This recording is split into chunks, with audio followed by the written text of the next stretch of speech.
Halo, selamat malam pemirsa TVRI dimanapun Anda berada. Sengkarut distribusi logistik pemilu membayangi pilkada. Maksud kami logistik dalam pilkada serentak ini membayangi pilkada serentak pada 27 November nantinya. Nah, sebab pilkada kali ini tak berselang lama dengan pemilu sebelumnya. Banyak tahapan yang saling beririsan dalam pilkada serentak 27 November mendatang yang digelar di 37 provinsi dan 508 kabupaten kota. Nah, sampai dengan saat ini PKPU tentang perlengkapan pemungutan suara pilkada ini belum ketok palu dan PKPU ini tentunya menjadi acuan teknis dalam proses pengadaan dan juga distribusi logistik pilkada. Mengingat memang kendala terkait dengan pengadaan hingga distribusi logistik ini kerap kali terjadi atau berulang dalam kontestasi pilkada serentak. Nah, lalu bagaimanakah tentunya strategi dari Komisi Pemilihan Umum KPU dalam menyukseskan penyelenggaraan pilkada serentak terbesar sepanjang sejarah kali ini? Dan kita akan bahas dalam fokus terkini edisi kali ini, ancaman berulang logistik pilkada serentak 2024. Kali ini bersama saya Ardianto Wijaya, sudah hadir sejumlah narasumber di malam hari ini. Kita akan sapa satu persatu. Yang paling cantik malam hari ini di sebelah kiri saya, Mbak Titi Anggraini, Dewan Pembina Perludem. Mbak Titi, terima kasih. Selamat malam. Assalamualaikum. Selamat malam. Waalaikumsalam warahmatullahi wabarakatuh. Sudah memecah tentunya kemacetan Jakarta, Pak. Terima kasih sudah datang di studio TVRI. Baik. Oke, yang sudah hadir pula di sebelah kanan saya, Bang Herwin Jeffler Hiensa Malonda, Komisioner Bawaslu RI. Bang Herwin, terima kasih sudah hadir di malam hari ini. Selamat malam, Bang. Ya, selamat malam. Baik, terima kasih. Langsung dari Bali loh, ini langsung ke studio TVRI. Terima kasih sudah hadir. Yang kemarin juga punya hajat, Bang Ciko Hakim, politisi PDI Perjuangan. Bang Ciko, selamat malam. Malam. Alhamdulillah. Terima kasih sudah hadir malam hari ini, Bang Ciko. Sehat-sehat selalu. Diundang. Baik, terima kasih sudah hadir di studio TVRI. Yang sudah bergabung via daring di kesempatan malam hari ini, saya akan sapa Buya Guspardi Gaus dari Komisi 2 DPR RI. Assalamualaikum Buya, selamat malam. Selamat malam. Waalaikumsalam warahmatullahi wabarakatuh. Baik, terima kasih Buya. Lagi di dapil Bu, Buya, atau seperti apa? Betul, lagi di dapil. Terima kasih sudah bergabung malam hari ini via daring. Saya langsung ke Buya Guspardi. Buya, kalau berbicara terkait dengan kesiapan logistik, Komisi 2 memantaunya seperti apa? Melihat kesiapan dari logistik jelang pilkada serentak yang baru dalam sejarah, ini serentak seluruh kabupaten, kota, dan juga provinsi. Silakan Buya. Ya, pengalaman dari pelaksanaan pileg itu tentu menjadi referensi bagi penyelenggara pemilu, yaitu KPU terhadap pelaksanaan daripada pilkada ini. Ini tentu merupakan sesuatu yang sangat berharga dan penting bagi penyelenggara pemilu kemarin 14 Februari 2004 dan insya Allah bahwa akan melaksanakan pilkada 27 November 2024. Ketika kami melakukan kunjungan kerja ke beberapa daerah, memang yang jadi persoalan tentang logistik itu adalah mengenai pengadaan, dan itu selalu saya sampaikan di RDP dan saya ungkapkan kepada KPU tentang pengadaan, bahwa perlu ada perjanjian yang jelas antara KPU dengan pihak pencetak. Karena apa? Ketika dilakukan pendistribusian oleh percetakan ke KPU Kabupaten Kota dan Provinsi, ternyata KPU daerah terpaksa bekerja lebih maksimal lagi. Kenapa? Banyak surat suara yang sobek, banyak surat suara yang warnanya tidak sesuai dengan partai politik yang ada. Tentu kini juga menjadi pembelajaran bagi pelaksanaan pilkada yang akan kita laksanakan ini. Karena ini sifatnya adalah tugas daripada kabupaten, kota, dan provinsi dalam melakukan itu distribusinya, pembuatan percetakannya. Tentu kita harapkan pengalaman-pengalaman yang tidak enak, yang tidak sesuai dengan ketentuan dan peraturan yang berlaku itu, ini menjadi referensi. Oleh karena itu, harus ada ketegasan antara KPU dengan pihak percetakan bahwa yang akan dikirimkan itu adalah sesuatu yang sudah disortir oleh pihak percetakan.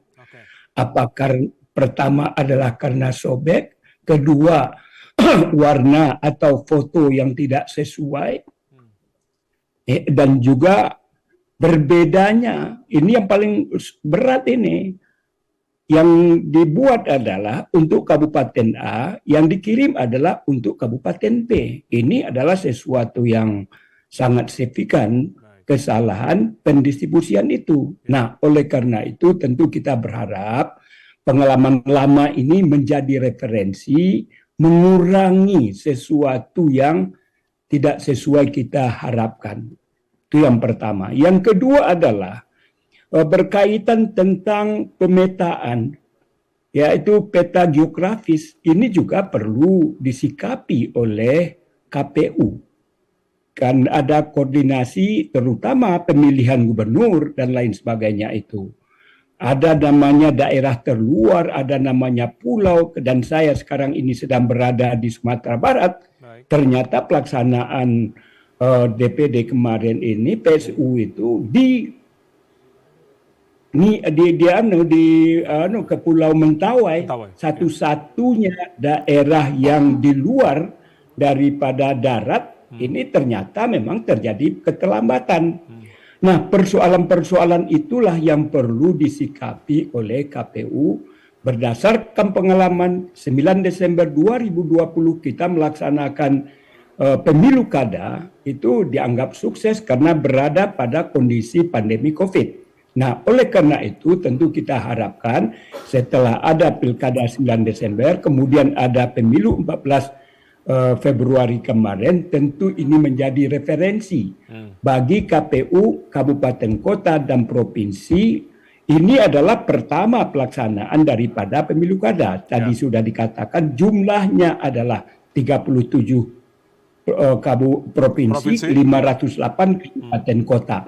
Ini adalah pemilu kada pertama serentak yang dilakukan oleh kita ini. Oleh karena itu tentu kita berharap mudah-mudahan kendala-kendala yang lama baik pada Pilkada 9 Desember 2020 begitu juga pada 14 Februari 2024 ini menjadi antisipasi terhadap problema-problema ataupun masalah-masalah untuk kita jadikan pembelajaran dalam pelaksanaan 27 November 2024. Oke, baik. Ya, nanti kita akan bahas tadi ada beberapa hal yang tentunya ditekankan oleh Buya Agus Pardi begitu terkait dengan pengadaan, distribusi dan juga hingga keamanan.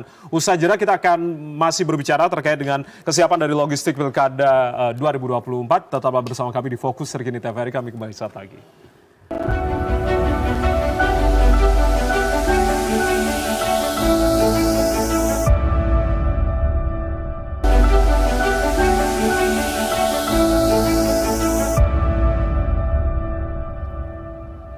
Masih di Fokus Terkini edisi kali ini membahas terkait dengan ancaman berulang logistik Pilkada serentak 2024 dan sudah bergabung bersama kami dari KPUD DKI Jakarta, Bang Dodi Wijaya. Bang Dodi, Assalamualaikum, selamat malam. Terima kasih sudah bergabung bersama kami malam ini. Salam, ya terima kasih Mas. Baik, terima kasih sudah bergabung. Yang ingin saya tanyakan langsung ke Bang Dodi. Bang Dodi, terkait dengan proses lelang pengadaan logistik yang ini tentunya masih menjadi PR setiap kontestasi pilkada begitu. Apakah tentunya ini sudah dilaksanakan nantinya atau setelah KPUD menetapkan pasangan calon begitu, dan berapa lama sebetulnya waktu untuk bisa untuk proses lelang pengadaan ini, Bang Dodi? Ya, untuk tahapan logistik sendiri kan masih berproses ya. Kemarin dari KPU RI sudah kita diundang untuk persiapan. Tentu pertama market sounding, jadi kami menyampaikan apa saja kebutuhan-kebutuhan, kelengkapan alat pemungutan suara dan lain sebagainya yang diperlukan dalam pelaksanaan pilkada kepada perusahaan-perusahaan yang memang berminat untuk mengikuti proses pengadaan sesuai dengan ketentuan peraturan perundang-undangan. Nah, jadi tentu ini berkaitan sekali dengan terkait dengan jumlah TPS, kemudian jumlah daftar pemilih tetap yang nanti akan ditetapkan, termasuk juga nanti berapa jumlah pasangan calon yang akan ditetapkan dalam penyelenggaraan dalam tahapan pencalonan, yang itu mempengaruhi terkait dengan desain surat suara. Jadi pada prinsipnya semua hal-hal yang berkaitan dengan persiapan pengadaan itu kami sedang persiapkan agar prosesnya jauh lebih baik, seperti itu, Mas. Oke, terkait dengan distribusi nantinya begitu dan juga pengadaan, strategi dari KPUD Jakarta seperti apa sebetulnya, Bang Dot? Pengalaman di pemilu 2024, Pileg dan Pilpres kemarin dengan waktu yang terbatas ya, itu kami alhamdulillah berhasil untuk mendistribusikan perlengkapan pemungutan suara maupun perlengkapan lainnya paling lambat H-1 di TPS. Nah, pengalaman itu ada beberapa praktek baik yang bisa kita pertahankan. Tentu juga ada beberapa hal yang perlu dievaluasi. Salah satunya misalnya di DKI Jakarta ada 17 TPS di Jakarta Utara yang harus melaksanakan pemungutan suara lanjutan atau PSL. Karena logistik yang sudah dikirim ke TPS disimpan di satu sekretariat RW dan terjadi hujan deras, kemudian terendam banjir, sehingga mengakibatkan harus dilakukan pemungutan suara lanjutan. Oke. Nah, hal-hal seperti itu terkait dengan distribusi terutama itu menjadi catatan penting. Hampir tidak ada kendala terkait dengan pengadaan kemudian distribusi dari perusahaan sampai ke KPU kabupaten kota, itu semuanya lancar. Yang jadi catatan adalah terkait distribusi sampai ke TPS, memang ada salah satu kendala yang harus kita perbaiki dan antisipasi terkait dengan kemarin di musim hujan tersebut. Baik, ya. Saya langsung ke Bang Erwin. Bang Erwin, kalau berbicara terkait dengan pengadaan, ini logistik pilkada sendiri merupakan unsur utama begitu ya dalam penyelenggaraan pilkada serentak nantinya. Bawaslu apakah juga terlibat dalam proses pengawasan terkait dengan pengadaan logistik pilkada ini? Ya, kami kan hanya ini yang hal di luar saja. Kalau proses teknisnya kan lembaga yang lain yang melakukan pengawasan. Apalagi terkait dengan antisipasi korupsinya kan. Nah, tapi terkait dengan spesifikasinya, mudah-mudahan spesifikasinya ini sesuai dengan peraturan KPU. Terutama yang paling penting ini, karena dia harus disinkronkan terkait dengan penegakan hukum pemilihan. Karena bisa saja ada pasangan calon yang tidak lolos dalam penetapan calon tanggal 22 September, dia melakukan proses gugatan misalnya. Itu kan harus diperhatikan berkaca dari pemilihan DPD kemarin. Harus memastikan apakah tadi kan Mas Dodi katakan juga terkait dengan berapa pasangan calon akan ada di setiap daerah yang akan dicantumkan dalam surat suara. Nah, bukan tidak mungkin ini akan jadi problem tersendiri kalau tidak dipastikan. Pertama, waktu untuk memastikan kapan surat suara dicetak. Gitu. Kapan surat dicetak terkait dengan pasangan calon yang akan. Apalagi ada daerah-daerah yang potensi masalah terkait dengan syarat calon. Yang kedua sebenarnya melakukan mitigasi. Ya, memang pengalaman kita di pemilu kemarin yang pertama terkait tadi kan bicara tentang geografisnya. Tapi yang paling penting sesuatu yang tidak kita duga, misalnya tiba-tiba bencana. Tiba bencana di situ tertentu yang memang harus dilakukan apa langkah dari kawan-kawan KPU dan kita semua supaya bisa mengantisipasi ini. Kan di beberapa daerah banyak ada pemungutan suara lanjutan terkait dengan bencana. Yang paling besar kan kemarin pemilu di Demak. Itu hampir satu kabupaten di Demak lakukan pemungutan suara lanjutan karena persoalan banjir. Nah, ini yang memang harus diantisipasi dalam proses pengadaan distribusi dengan berkaca di pemilu kemarin. Yang mudah-mudahan di satu sisi kawan-kawan di daerah menyiapkan tempat pemungutan suara. Kami sih mencatat kemarin ketika di H-1 masih ada TPS yang belum disiapkan. Masih ada logistik termasuk surat suara yang belum tersalurkan. Terutama juga terkait dengan bagaimana kita mau mengantisipasi kalau tadi disampaikan oleh Mas Ciko terkait dengan surat suara rusak atau Pak Gus Pardi surat rusak atau yang tertukar, karena kita walaupun cuma sedikit kemarin menemukan ada surat suara yang tertukar antar daerah pemilihan dan ini biasanya terkait dengan pemilihan lokasi percetakan. Jangan sampai lokasi percetakan itu yang berbagai macam daerah yang ada, dia salah kirim di ini. Nah, itu kan jadi problem tersendiri, harus dilakukan mitigasi dan sebagainya supaya nanti tidak persoalan. Termasuk juga nanti ada surat suara yang rusak. Karena ini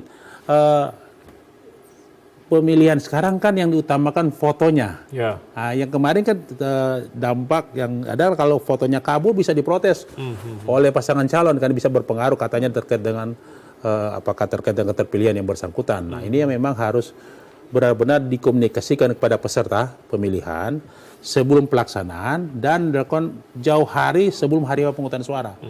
Jangan sampai ketika ini ada, kan susah kita mau mencetak surat suara yang ada gambar atau foto pasangan calon. Kalau mungkin terkait dengan surat suara yang pileg kemarin cuma yang persoalkan tentang tanda gambar partai politik, tapi yang ada lain kan hanya terkait nama calon anggota legislatif. Tapi ini yang paling penting terkait dengan kualitas surat suaranya.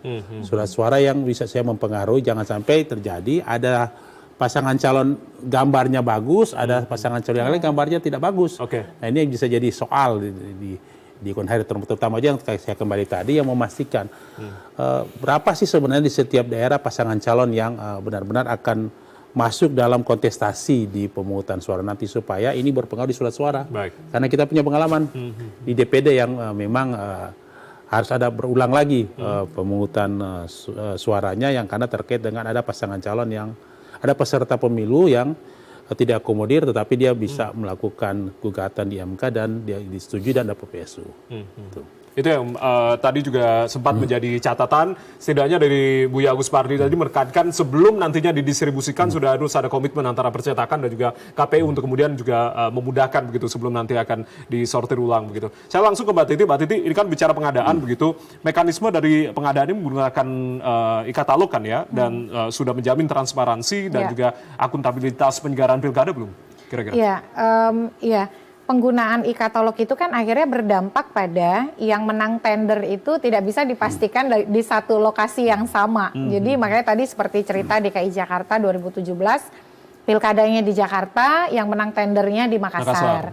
Jadi hal-hal seperti itu harus diantisipasi tentu saja.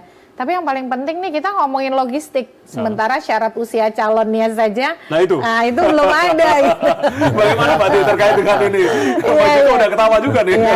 Kalau saya kan bagian yang berpendapat bukan usia itu saat pelantikan. Yang di mana-mana ya syarat itu persyaratan calon. Dan status sebagai calon itu diperoleh ketika ditetapkan oleh KPU sebagai pasangan calon. Contohnya saja, mengundurkan diri dari TNI, Polri dan lain sebagainya kan saat ditetapkan sebagai pasangan calon. Lalu beberapa persyaratan lain itu parameternya saat termasuk pengunduran anggota DPR, DPD, DPRD kan saat ditetapkan sebagai pasangan calon. Jadi sebenarnya parameternya kristal clear. Nah, ini memang sekarang bandulnya itu di Mahkamah Konstitusi. Karena ada beberapa permohonan, ada 6 permohonan yang menguji soal kapan syarat usia itu diukur. Jadi ada yang minta saat pendaftaran, ada yang minta saat penetapan pasangan calon oleh KPU, ada yang minta saat pemungutan suara, begitu ya. Bahkan ada kakak beradik nih yang mengajukan permohonan begitu. Mudah-mudahan Mahkamah Konstitusi menangkap situasi ini ya. Bukan untuk menempatkan Mahkamah Konstitusi sebagai pengadilan banding dari Mahkamah Agung, karena memang objeknya berbeda. Yang satu kan menguji norma undang-undang terhadap undang-undang dasar. Yang satu menguji peraturan KPU terhadap undang-undang. Jadi kalau kemudian nanti Mahkamah Konstitusi punya tafsir konstitusional bahwa apa yang dimaksud dengan calon itu dan kapan usia itu misalnya harus dihitung, bisa saja Mahkamah mengatakan begini, soal usia itu harus berapa itu terserah pembentuk undang-undang. Berarti kan open legal policy. Termasuk ketika ada persyaratan calon, siapa mengoperasionalisasi persyaratan usia itu dihitung kapan, bisa saja Mahkamah mengatakan itu juga ranah open legal policy. Jadi diserahkan kepada KPU. Nah, kalau diserahkan kepada KPU berarti kan tidak tepat kalau kemudian pengadilan cawe-cawe menentukan kapan dia harus dipenuhi begitu. Kalau saya ya berpandangan saat orang itu berstatus calon, dia harus paripurna syarat usianya karena syarat calon, bukan syarat calon terpilih. Nah, jadi itu kalau pencalonan ini kan penetapan pasangan calon oleh KPU itu 22 September. Jadi nanti kampanye akan dimulai pada 27 September. Yang juga harus diantisipasi adalah kalau ada sengketa pemilihan. Jadi ada yang memenuhi syarat tidak diloloskan, dia menganggap dirinya memenuhi syarat tapi tidak diloloskan, pasti akan datang ke Bawaslu untuk mempersoalkan. Atau orang yang dianggap tidak memenuhi syarat tapi diloloskan, itu kan juga akan menimbulkan laporan. Jadi nanti Bawaslu juga pegang bandul nih soal logistik finalnya seperti apa. Kalau prosesnya berujung sengketa pemilihan ke Bawaslu, lalu misalnya dia masih tidak puas dengan Bawaslu, dia ke PT Tun, lalu tidak puas dengan PT Tun bisa ke Mahkamah Agung, otomatis kan durasi pengadaannya akan lebih pendek. Dengan jangka waktu yang mepet sekali ya. Betul, karena masa kampanye kita tuh hanya 2 bulan. Jadi 22 September sampai kemudian masa tenang 3 hari sebelum masa tenang, sebelum hari pemungutan suara, 27 November kita pemungutan suara. Jadi Bawaslu nanti juga akan berhadapan dengan banyak situasi itu. Catatan saya di pilkada itu yang namanya sengketa pemilihan atau sengketa pencalonan itu banyak loh. Bahkan lebih intensitasnya dan ekses konfliknya jauh lebih besar. Karena ini kan soal militansi dukungan terhadap calon. Jadi KPU punya tantangan pengadaan logistik, tapi Bawaslu juga punya tantangan menyelesaikan sengketa pencalonan supaya kemudian bagaimanapun kerangka waktunya bisa terpenuhi.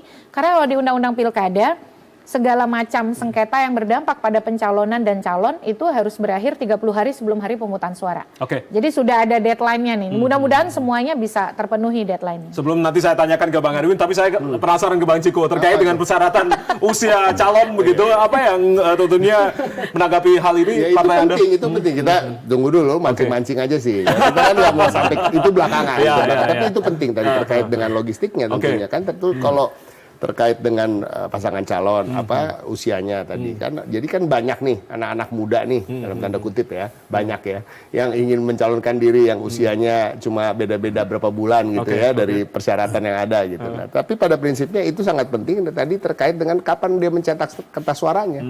Ya kan, kalau itu belum diputuskan oleh MK ya kan, hukum yang definitifnya apa, ini kan juga berbahaya, bisa tenggat waktunya bisa mundur lagi ya, di daerah-daerah tertentu nanti bisa mundur tadi pemilihan pencoblosannya. Nah, ini yang juga sangat penting. Nah, permasalahannya sekarang adalah bagaimana mana yang menurut kami lebih pantas ya, bagi PD Perjuangan sebenarnya lebih pantas kemarin tidak ada yang mengubah hal itu di MA. Harusnya dari awal nggak usah ya kan, nggak usah nyari-nyari celah ya, hanya untuk meloloskan seseorang yang lahir di bulan Desember tahun 1994. Oh, ya sudah kan? Spesifik ya?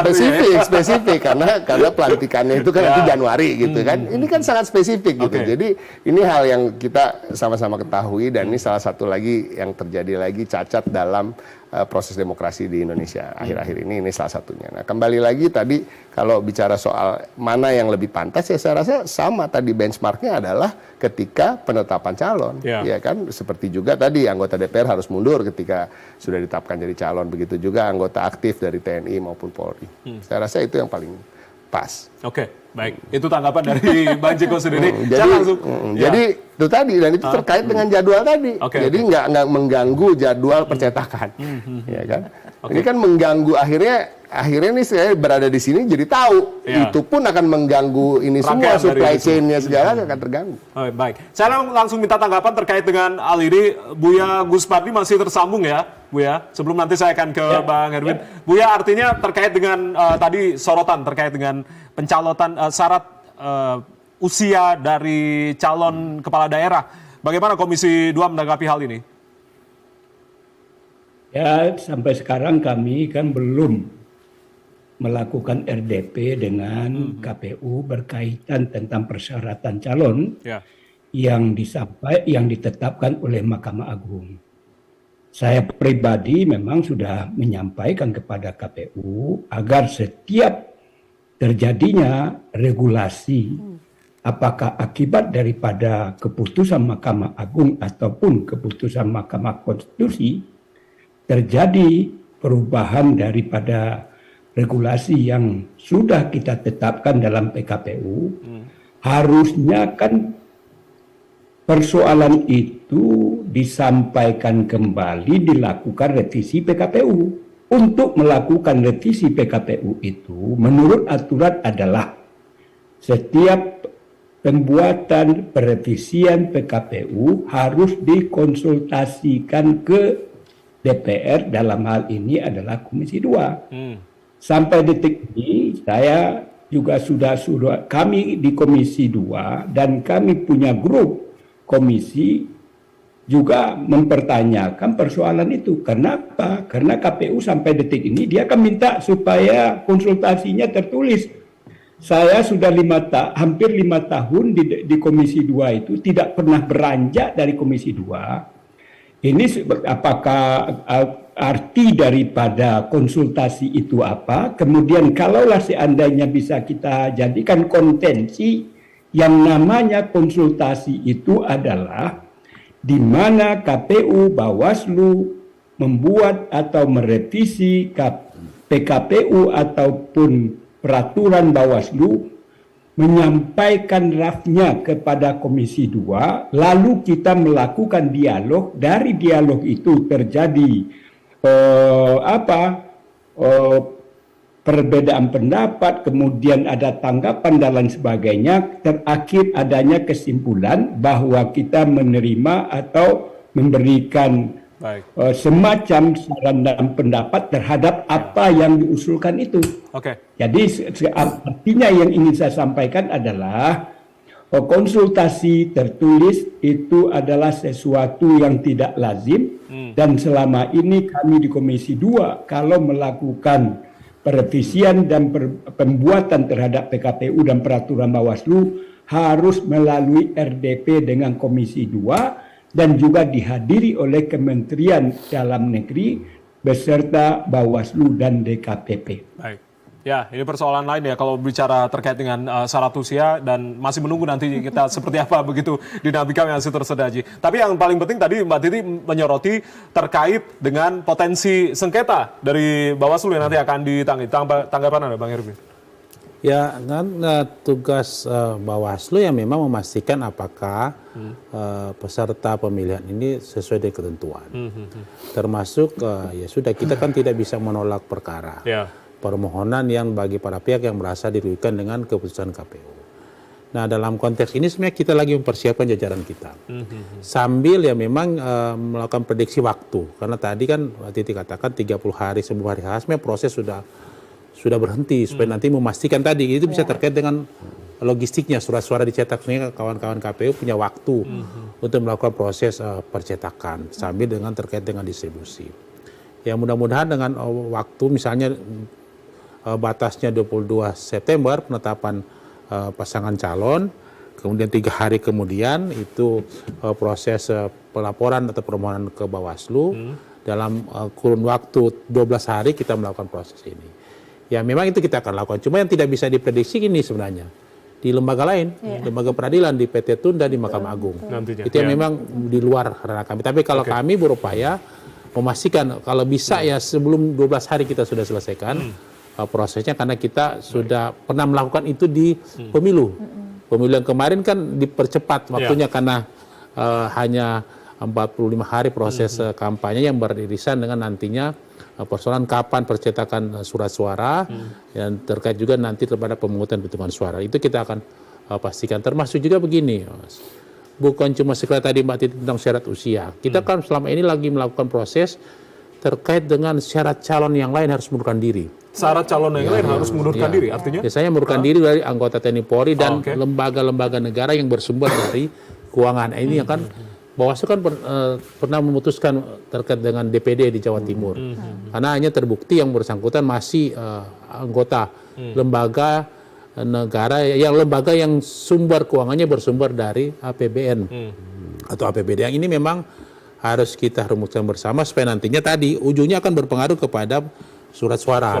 Ya, tadi 30 hari waktunya. Mudah-mudahan itu yang bisa disampaikan, tidak ada lagi setelah selesai pemungutan suara itu disoal atau selesai penetapan itu disoal yang berada kepada Mahkamah Konstitusi.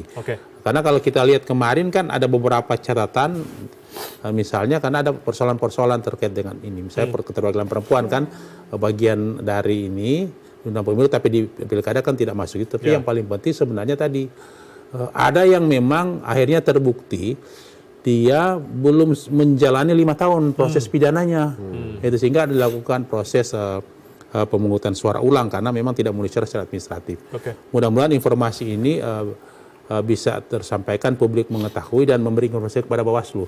Kami akan melakukan proses pencegahan, tapi kalau ada kita lakukan proses tadi, Mbak Titi katakan, kalau secara legal standing yang tidak diloloskan, dia melakukan proses, bisa 2 proses pelaporan atau permohonan sengketa, atau bagian diloloskan dan dianggap tidak memenuhi syarat bisa melakukan pelaporan Bawaslu, akan melakukan prosesnya, kita rekomendasikan di kawan-kawan KPU untuk itu.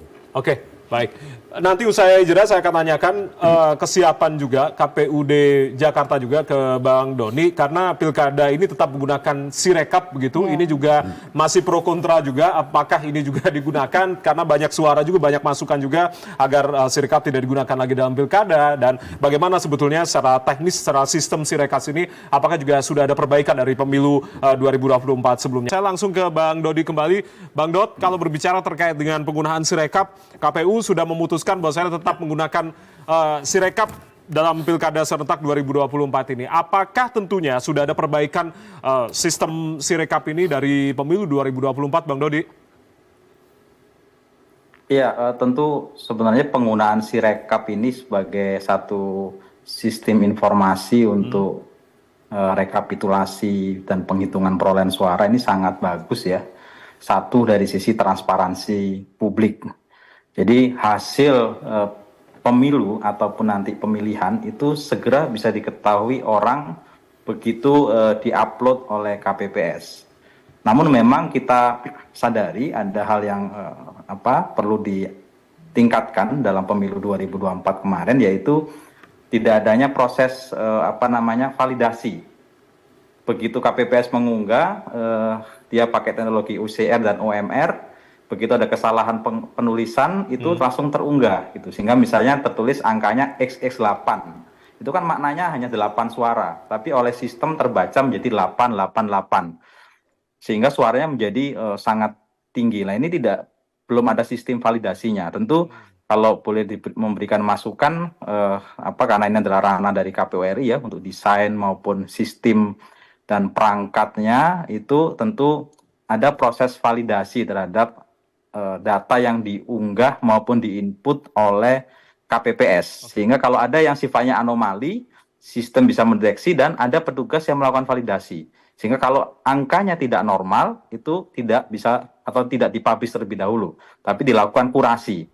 Nah kalau sistem itu ada, tentu kita yakin Sirekap akan menjadi informasi publik yang sangat membantu untuk transparansi hasil pemilu. Nah, jadi kita di DKI Jakarta sendiri punya target 1 kali 24 jam Sirekap itu harus tuntas 100% di 14.000 TPS, sehingga publik di DKI Jakarta bisa segera mengetahui hasil pemilihan versi real count secara cepat ya oleh KPU seperti itu. Tentu nanti penetapan resminya dalam rapat pleno rekapitulasi secara berjenjang. Oke, tetap ada proses validasi begitu ya yang diharapkan begitu. Saya langsung ke Buya Agus Pardi. Kalau beberapa waktu lalu begitu Ketua Komisi 2 Bang Doli mengatakan, sempat juga menyatakan bahwasanya agar Sirekap ini tidak digunakan lagi dalam pilkada serentak 2024 ini. Kalau menurut kacamata Buya seperti apa? Yang perlu dipahami, Sirekap adalah alat bantu. Supaya kita tidak terjadi diskursus terhadap hasil perolehan suara daripada baik pileg kemarin ataupun pilkada kalau ini akan diterapkan. Menurut saya Sirekap ini penting. Cuman sebagaimana dikatakan tadi, jangan sampai kejadian-kejadian lalu itu terulang kembali. Anomali dan lain sebagainya, rekayasa, macam-macam. Jadi saya tidak usah ungkapkan terlalu panjang untuk saya sampaikan. Yang penting adalah yang perlu dipahami bahwa itu adalah alat bantu. Dalam rangka apa? Supaya masyarakat bisa mengetahui bagaimana kondisi objektif daripada penghitungan suara yang sedang dilakukan oleh KPU itu. Intinya, Sirekap memberikan ruang kepada publik tentang bahwa pelaksanaan daripada penghitungan itu dilakukan secara transparan dan akuntabel.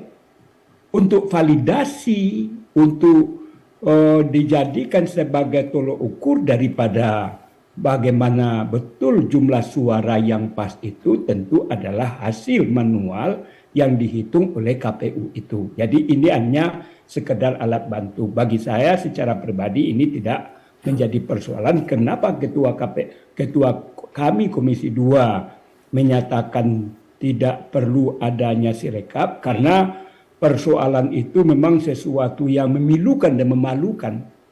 Masa masih terjadi juga hal-hal yang tidak pantas untuk dilakukan, adanya penyesuaian, mana yang penting. Nah ini kan aneh juga, bahwa penghitungan manual itu adalah tidak perlu berhenti akibat harus samanya jumlah angka antara penghitungan Sirekap dengan penghitungan manual itu. Ini memang sesuatu yang tragis. Oleh karena itu kita harap kalaulah seandainya Sirekap tetap dipakai dan itu adalah bersifat alat bantu, tentu perbaikan penyempurnaan terhadap pemanfaatan Sirekap itu perlu dilakukan perbaikan secara paripurna sehingga tidak menimbulkan duga-dugaan yang tidak kita harapkan. Itu yang kita harapkan bersama, penyempurnaan dan juga perbaikan terus dilakukan terkait dengan Sirekap. Saya langsung ke Bang Ciko. Bang Ciko, kalau berbicara Sirekap yang digunakan kembali dalam pilkada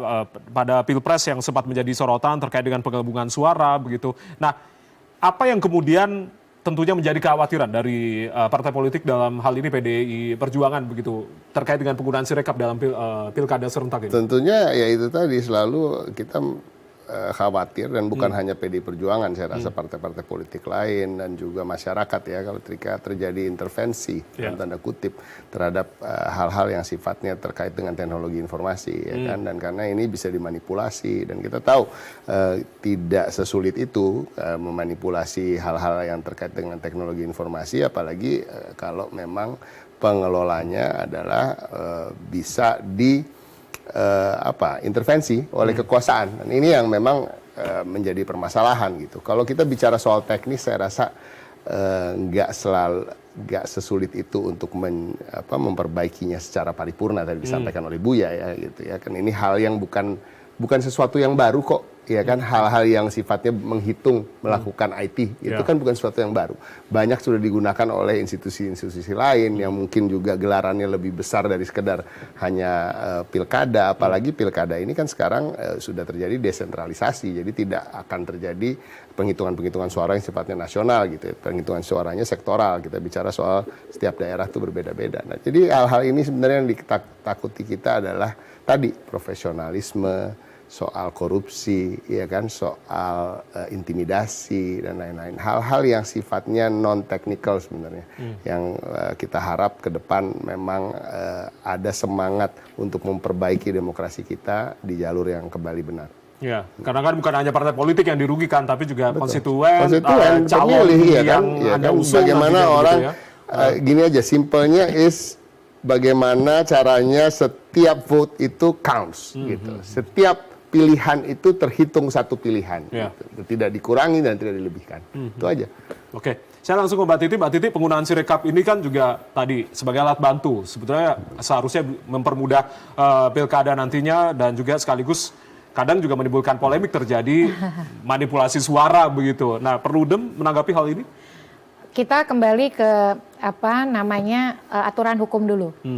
Kan betul bahwa Sirekap itu alat bantu. Jadi untuk transparansi dan membantu penyelenggara lebih mudah di dalam mengkonsolidasi data. Perhitungan kita tetap manual. Tetapi putusan MK terakhir soal PHPU Pilpres, perselisihan hasil pemilu Pilpres, di dalam pertimbangan hukumnya Mahkamah Konstitusi menyoroti spesifik soal Sirekap. Apa kata Mahkamah Konstitusi? Sirekap itu perlu dilanjutkan penggunaannya karena dia bisa berkontribusi untuk transparansi, mencegah manipulasi, memudahkan gitu ya bagi publik untuk mengakses proses yang tidak semua kita bisa ikuti. Tapi Mahkamah Konstitusi kasih catatan, harus diaudit oleh lembaga yang kredibel. Nah, ini jadi catatan nih, yang kemarin itu kan kita nggak tahu ya siapa yang audit dan lain sebagainya. Yang pertama adalah soal audit. Jadi teknologi itu harus aman, harus bersih, harus sehat. Jadi teknologi itu juga jangan sakit gitu ya di tengah proses dia kemudian tidak berfungsi dan lain sebagainya.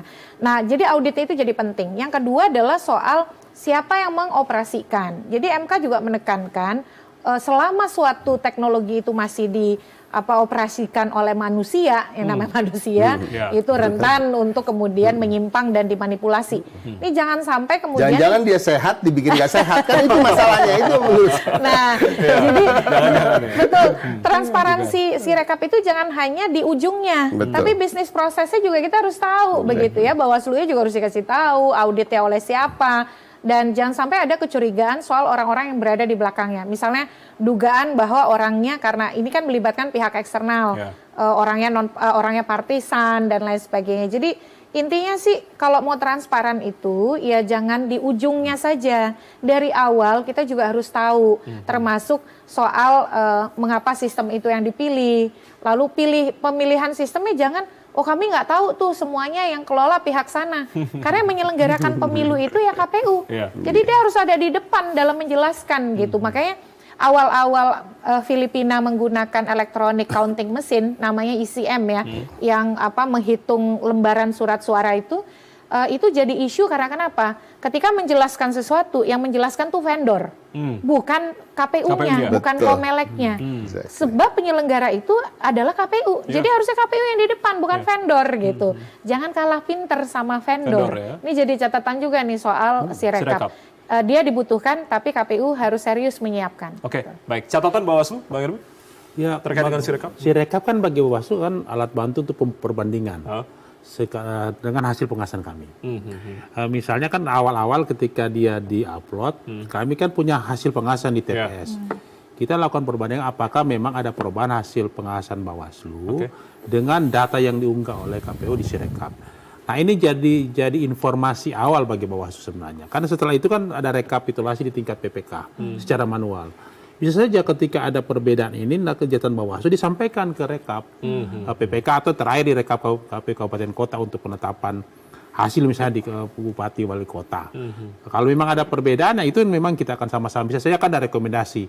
Kalau ada perbedaan antara data di Sirekap dengan hasil pengamatan Bawaslu dan tidak ada catatan dalam proses misalnya di penghitungan suara, kan bisa ada proses, ada catatan, bisa berita acara. Berita acara ada kejadian khusus. Misalnya data sebenarnya yang tercatat begini, tapi dilakukan penghitungan ulang misalnya. Tapi kalau tidak ada, maka Bawaslu melakukan intervensi biasa di dalam setiap rekapitulasi. Bisa saja menanyakan kepada kawan-kawan KPU kenapa ada perbedaan. Itu yang sebenarnya dari awal bagi Bawaslu sangat strategis, data-data dari Sirekap. Bukan hasil pemilu sangat penting, tapi ketika tadi transparansi itu kan membuat kita sama-sama untuk mencegah terjadinya penyimpangan, perubahan hasil yang sudah diberikan oleh pemilih yang harus kita jaga. Bawaslu akan memastikan itu dari awal. Memang perbandingan ini yang sangat penting kita lakukan. Kalau tidak ya kita kan kembali lagi ke proses lebih. Mudah-mudahan tidak lagi ada rekomendasi oleh pengawas pemilu, karena di situ kan di regulasi ada terkait dengan rekomendasi untuk pemungutan suara ulang. Kalau memang ada data-data yang tidak sesuai atau penghitungan suara ulang bisa dilakukan, data-data tidak sesuai. Dan itu memang kita lakukan. Salah satunya dengan Sirekap kemarin ketika kami menemukan informasi bahwa berbeda, data yang kami lakukan, kita rekomendasikan penghitungan ulang. Dan itu terjadi di beberapa tempat di PPK untuk ini. Baik, kita juga berharap tentunya Bawaslu nanti bisa mendorong KPU untuk segera melakukan penyempurnaan sistem tadi seperti yang kita harapkan secara bersama ya untuk Sirekap digunakan dalam Pilkada serentak 2024. Usai jeda kita akan kembali, masih ada satu segmen lagi mengawal Pilkada yang luber jurdil, itu harapan kita semua. Kita akan bahas usai jeda, tetaplah bersama kami.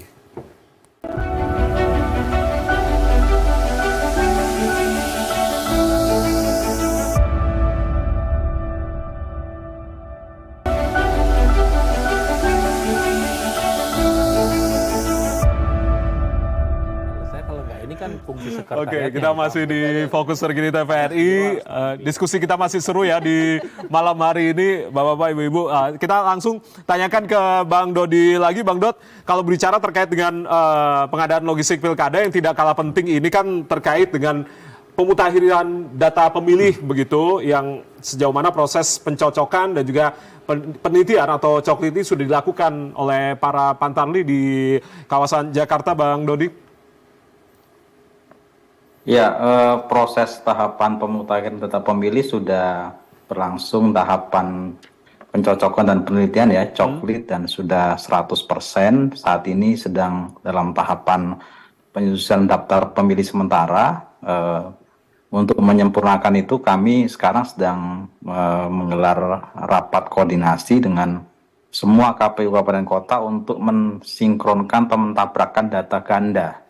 Jadi data ganda antar kelurahan, antar kecamatan, maupun antar kabupaten kota dalam wilayah DKI Jakarta juga sedang dilakukan proses sinkronisasi dan analisa agar prinsip dari pemutakhiran data pemilih untuk mendapatkan data yang akurat dan mutakhir itu bisa terpenuhi. Jadi tentu ini adalah kerja besar dan kerja bersama ya dengan teman-teman Bawaslu untuk memastikan hak konstitusional, yaitu hak pilih warga negara khususnya dalam pemilihan kepala daerah itu bisa terpenuhi. Maka kami memastikan menerima masukan dari banyak pihak, baik dari pengawas, dari pemantau, dari stakeholder kami, agar memastikan setiap warga negara khususnya di DKI Jakarta itu bisa terdata sebagai daftar pemilih. Seperti itu, Mas. Oke, kalau berbicara terkait dengan perubahan data pemilih, jika dibandingkan dengan pilkada sebelumnya, seperti apa? Berapa persen, Bang, perubahan data pemilihnya?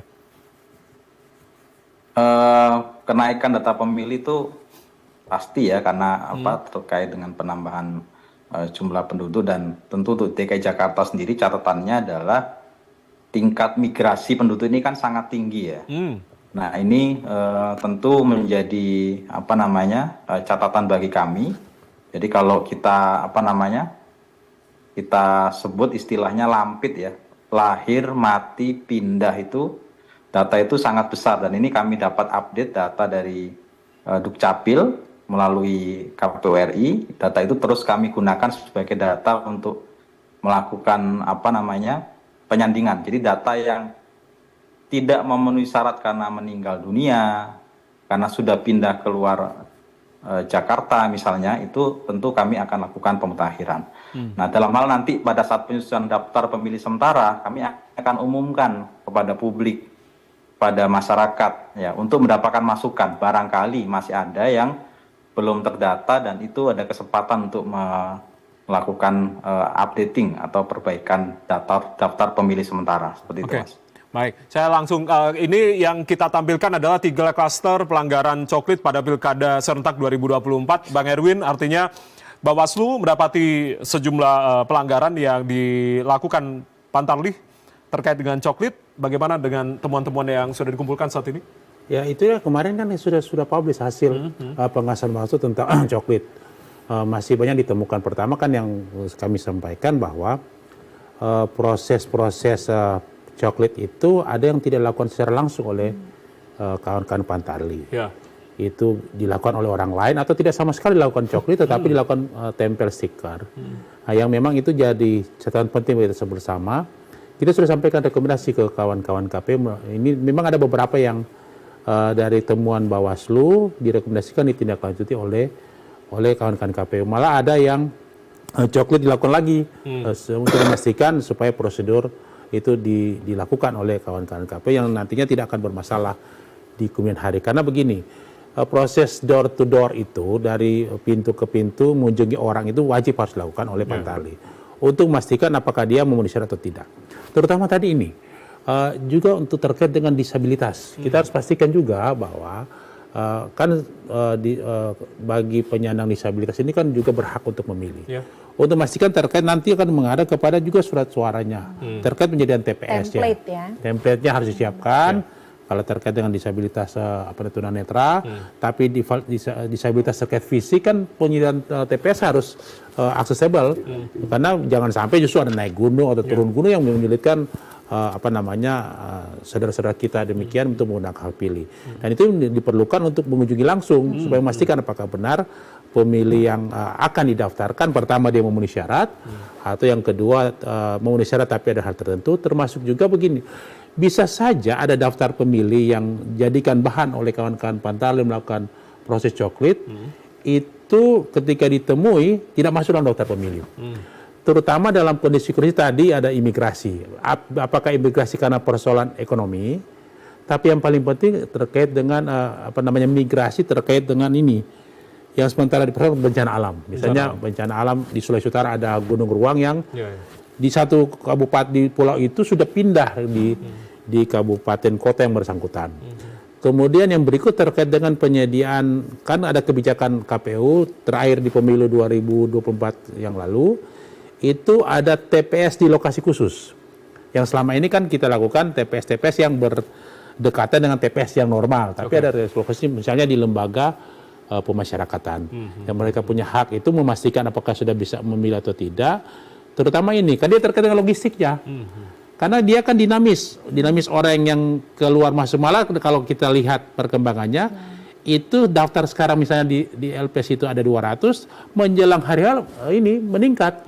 Nah ini kan jadi problem. Gimana cara dia memindahkan pemilihnya yang awalnya di TPS yang lain, dia pindahkan ke situ yang juga surat suaranya juga harus berpindah. Nah, ini memang problem yang sering kali kita temui. Malah kalau pengalaman kami selama ini ya bisa saja kan kawan KPU melakukan diskresi memindahkan surat suara terdekat supaya karena kan kalau di lembaga pemasyarakatan kalau tidak diberikan kesempatan menggunakan hak pilih bisa ribut di dalam itu. Itu selama ini yang terjadi, ya kita harus melakukan proses-proses untuk mengambil keputusan yang ini yang harus diantisipasi oleh kawan-kawan KPU. Baik. Mudah-mudahan ini mengarah ke daftar pemilih sementara, dan lagi diproses oleh KPU, dan daftar pemilih sementara itu diumumkan, dan itu sebagai keterlibatan publik itu di dalam supaya nantinya begini.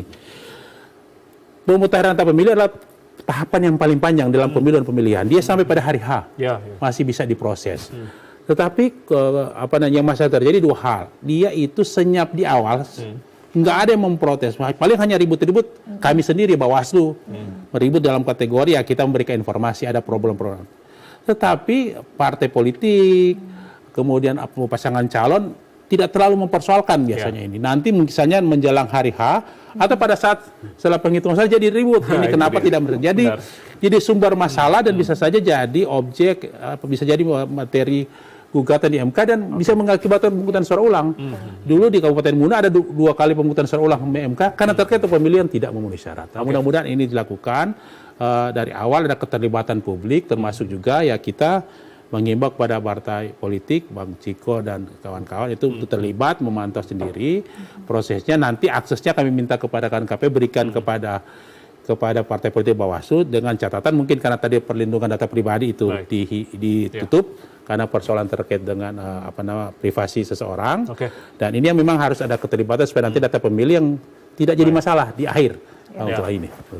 Langsung saya ke Bang Ciko, sebulan lagi sudah masuk pendaftaran, tapi rasa-rasanya PDI masih santai-santai aja nih begitu. PDI bagaimana, bukan santai, karena kita terlalu banyak kader yang sangat mumpuni. Terlalu banyak, berarti mengajukan sendiri nih dalam pilkada. Jadi pertarungan di internal aja untuk mengerucutkan satu nama dari berbagai nama calon-calon di internal kami ini juga agak sulit gitu ya. Jadi seperti kita bicara soal DKI misalnya di Jakarta. Ada komunikasi katanya antara Mas Anies dan Ahok. Betul, itu juga ada. Tapi juga Ahok ini kan juga belum definitif, ya kan? Karena ada Bu Risma, ada Pak Andika Perkasa, ada Pak Jarod, gitu. Di internal kami pun itu juga masih dipertimbangkan. Gitu. Walaupun Ahok kalau kita bicara soal elektabilitas paling tinggi. Ya. Kalau kita bicara soal daerah-daerah lain, misalnya di Jawa Tengah ada Pak Andika, ada juga Hendra Prihadi, Mas Hendi, ada Mas Bambang Pacul, yang nama-nama yang sebenarnya pantas juga semua untuk menjadi gubernur maupun calon wakil gubernur.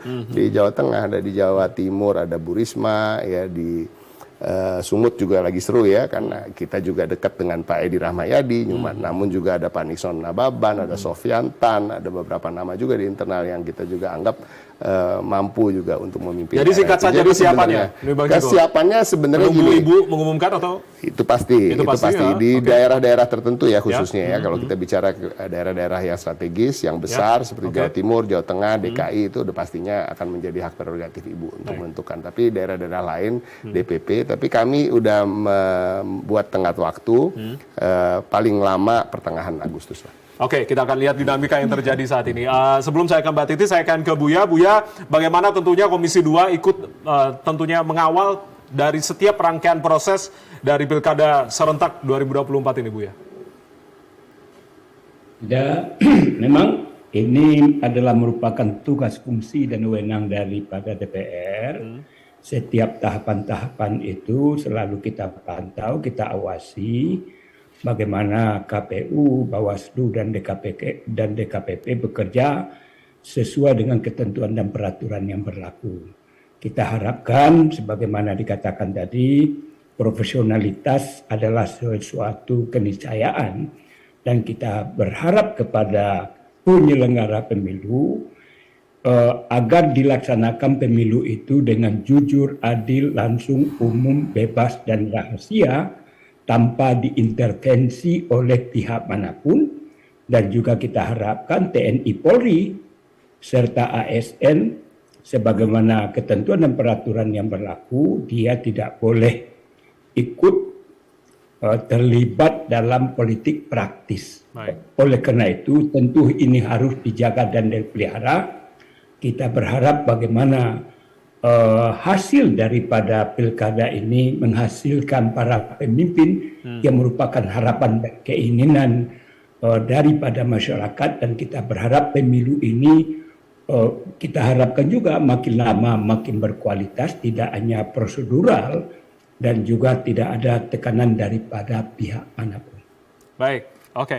Selanjutnya saya sebelum ke Mbak Titi, saya ke Bang Dodi dulu. Bang Dod, artinya bagaimana publik di wilayah Jakarta ini untuk kemudian sama-sama ikut melakukan pengawasan begitu terhadap pilkada serentak nantinya, Bang Dodi? Singkat saja, Bang Dod. Ya, pertama kami membuka ya untuk pemantau pemilihan itu bisa mendaftar di KPU DKI Jakarta yang mereka punya kewenangan untuk melakukan pemantauan dari setiap tahapan pemilu. Ini bisa melibatkan partisipasi publik secara luas. Tentu yang kedua, kami membuka akses dan informasi seluas-luasnya untuk fungsi transparansi publik ya, misalnya dalam proses pencalonan perseorangan. Itu kami selalu update tahapannya, plenonya bersifat terbuka, berapa datanya, verifikasi administrasi juga bisa dikawal langsung oleh teman-teman Bawaslu, bahkan uji sampling, verifikasi faktual pun demikian, pengawasan melekat oleh teman-teman Panwas dari tingkat bawah sampai tingkat kabupaten kota dan provinsi. Sebelum pleno kita tetapkan juga ada uji sampling, uji petik, semuanya kami lakukan secara terbuka.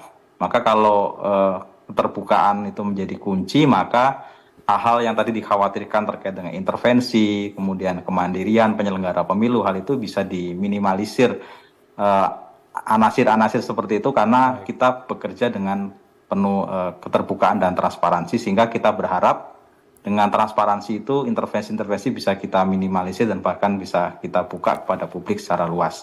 Artinya kalau itu dilakukan, partisipasi publik kita harapkan lebih luas lagi dan bisa membuka atau mendorong pelaksanaan pilkada yang tadi diharapkan oleh semua pihak, Luber dan Jurdil. Komitmen transparansi itu yang terus didorong oleh KPUD Jakarta. Mbak Titi, terakhir bagaimana tentunya publik melakukan pengawasan terhadap pilkada serentak yang diadakan di daerahnya masing-masing?